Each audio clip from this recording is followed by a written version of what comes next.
भक्तमाल जी में कथा आती है, भक्त थे रामदास जी, चर्मकार थे, जूता गठने का काम करते थे। भक्तमाल जी की कथा, प्रसंग तो उनका बहुत बड़ा है पर उसका एक दृष्टांत है कि जूता गढ़ते थे। एक उसी गांव में कुछ चोरों ने किसी घर चोरी करी, माल सबरा ले लिया, सारा माल लेके आ गए। अब वो जो चुरा रहे थे तो चोरी में उन्होंने, एक चोर ने शालिग्राम भगवान भी उठा के ले आए। अब चोर थे, पता तो था नहीं ये क्या है, उन्होंने सोचा चमकीला बढ़िया पत्थर है, ले आए। अब जब उसका बंटवारा हो रहा था, आपस में सब बांट रहे, 13 तू ले, एक के भाग में, एक के बंटवारे में वो शालिग्राम भगवान आ गए। उसने रख लिया कि कुछ काम आ जाएंगे, देख लेंगे।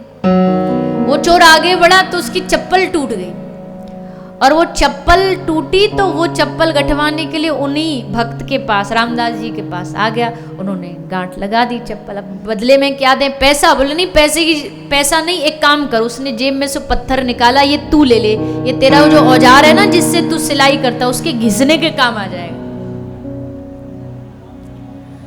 तो महाराज वो शालिग्राम भगवान को उसने दे दिया कि आपका जो सुई रहती है, जिस उसको पैना करने के लिए, घिसने के लिए, ये पत्थर चमकीला।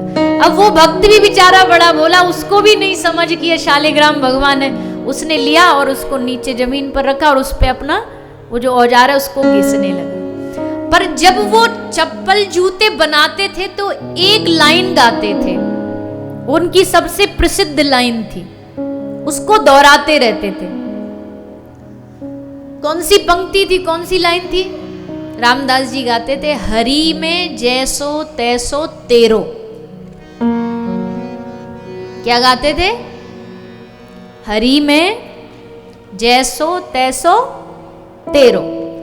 अच्छे हैं, बुरे हैं, भले हैं, गुणवान हैं, जैसे भी हैं, पर हैं तो जी आपके।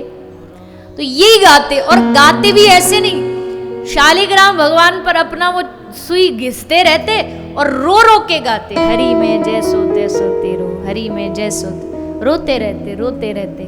नहीं पता उनको शालिग्राम भगवान। एक संत आए, उन्होंने पहचान लिया। संत बोले, राम राम राम राम, ये क्या कर रहा है तू?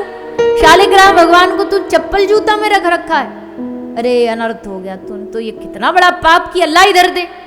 और संत भगवान और शालिग्राम जी को लेकर के, शालिग्राम भगवान को लेके अपने कुटिया में आए। सबसे पहले उन्होंने उनको दूध से, गंगा जल से अभिषेक कराया कि इस मूर्ख ने पता नहीं कहाँ पटक रखा था। एक बढ़िया सिंहासन, उस पर तुलसी विराजमान की। शालिग्राम भगवान को तुलसी अर्पित करी। तुलसी हर एक भगवान को नहीं अर्पित करी जाती है, तो शालिग्राम भगवान को तुलसी अर्पित करी। बढ़िया उनका भोग लगाया, आरती करी, सब जैसी पूजा सेवा होती है। और शालिग्राम भगवान की पूजा मूर्ति पूजा से भी ज्यादा गंभीर होती है। तो पूजा हो गई, रात को संत भगवान सो गए। अब जब सो गए तो रात को ये ठाकुर जी इनके सपने में आए और आकर के डांट लगाने लगे। बोले, हमको क्यों लेकर के आया तू? संत भगवान बोले, क्यों लेकर के आए? आप चप्पलों में पड़े थे, जूता में पड़े थे, इसलिए लेके आए। एक तो आपको बढ़िया आसन पे बिठाए और आप हमको डांट लगा रहे हो। भगवान ने कहा, हमने बोला था क्या कि हम दुखी हैं या हम परेशान? हम तो बिल्कुल दुखी नहीं थे। लेकिन आपको वहां क्या मजा मिल रहा था, क्या सुख मिल रहा था? भगवान बोले, वहां सुख ही सुख था हमको तो। अब जैसे किसी आदमी के कमर में, पीठ पे खुजली मच रही हो और कोई पीछे से आके खुजाते तो कितना मजा आता है। तो शालिग्राम भगवान बोलते हैं, वो रामदास जब अपनी औजार को हमारे ऊपर घिसता था ना, तो हमको वही मजा आता था जो पीठ को खुजवाने में आता है। वो बार बार करता रहता, रोता रहता, हरि में जैसो तैसो, हरि में जैसो तैसो तेरो। तो भगवान फिर अब क्या करें? बोले, हमको वापस छोड़ के आओ, वहीं लेकर के जाओ। संत भगवान ने हाथ जोड़ लिए, बोले, प्रभु आप जैसा भगवान हमने नहीं देखा कहीं दुनिया में, जो चरणों में, पादुकाओं में पड़े रह कर के भी जो सुख ले रहा हो, मजे ले रहा हो। क्या सुख है? भगवान कहते एक ही सुख है। जब वो कहता ना, हरि में जैसो तैसो तेरो, तो इस पंक्ति पे हमारा दिल आ गया, उसकी इस लाइन पे हमारा दिल आ गया कि अब वो भले गलती कर रहा है, पर उसने कह दिया कि गलती भी कर रहे हैं तो भी भगवान है तो आपके, इसलिए हम उसकी सब गलतियां माफ करने को तैयार हैं। हमें उसमें ही आनंद है, हमें उसमें ही अच्छा है। अगले दिन संत भगवान शालिग्राम लेके गए, बोले ले भैया तू रख अपने शालिग्राम अपने पास, ये तेरे से ही खुश है, हमारे दूध दही से ये खुश नहीं है। तब उनको पता चला कि ये साक्षात शालिग्राम भगवान है। गले लगा के पहले खूब रोए और बस वही बात, हरि में जैसो तैसो तेरो।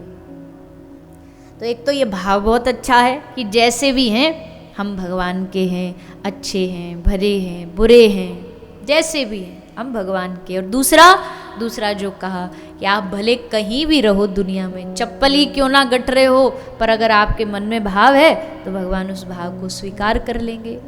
सदन कसाई मांस बेचता बेचता भगवान को पा गया। बताइए कोई किसी पशु को मारने से बड़ा पाप दुनिया में क्या हो सकता है। पर भक्तमाल जी में कथा है कि सदन कसाई ने मांस बेचते बेचते भी भगवान की भक्ति नहीं छोड़ी। मतलब ऐसी परिस्थितियों में रह कर के भी ये भगवान के भक्त भजन कर सकते हैं, और हम लोग, हमारी सब परिस्थितियां अच्छी हैं फिर भी हम भजन नहीं कर रहे। लेकिन भजन नहीं करेंगे तो एक एक सांस का हिसाब देना पड़ेगा।